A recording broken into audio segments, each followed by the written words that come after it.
Kia ora, I'm David Chester with 90 at 9, brought to you by interest.co.nz. This week at Everything You Need to Know in 90 seconds at 9 o'clock, with news the rise in both American personal income and personal spending topped forecasts in June, but bond markets have ignored this strength. But first in China, they said they had an inflow of foreign investment in June of $24.5 billion for the month. That was their best monthly result in more than a year. But this comes after Beijing meetings on their economic slowdown and how they're responding. Missing are any mentions of the 5.5% 2022 growth target. Replaced are calls for measures to expand demand and work on preventing decline and stabilising the current situation. Over the weekend, their official PMIs were released for July, and having popped up to a rare expansion in June, the July manufacturing PMI contracted again, as it has done in each of the March to May months. So that is 4 of the past 5 months contracting.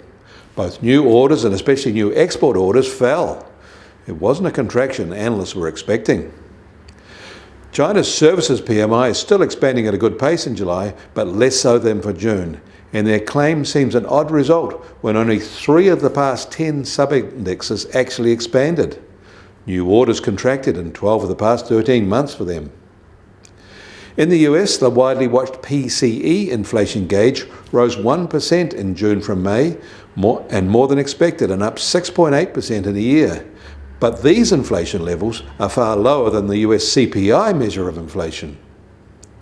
And for a 4th consecutive week, American petrol prices have fallen, so some heat is coming out of this source of inflation.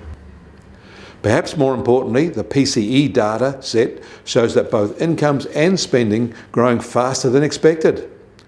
And the widely watched University of Michigan sentiment survey bounced off its lows in July, but remains deeply pessimistic. In Australia, producer prices rose 5.6% over the past year to June, slightly faster than the year to March, but lower than their CPI rise of 6.1%.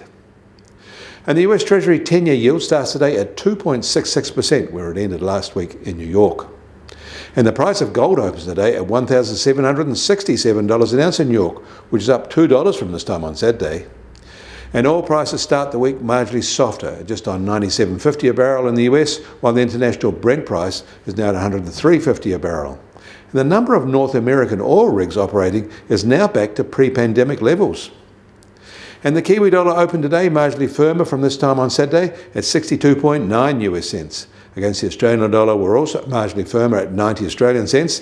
And against the euro, we're a tad softer at 61.5 euro cents. That all means our trade weighted index starts today at 71.2 and little change in a week. Kia ora, I'm David Chester.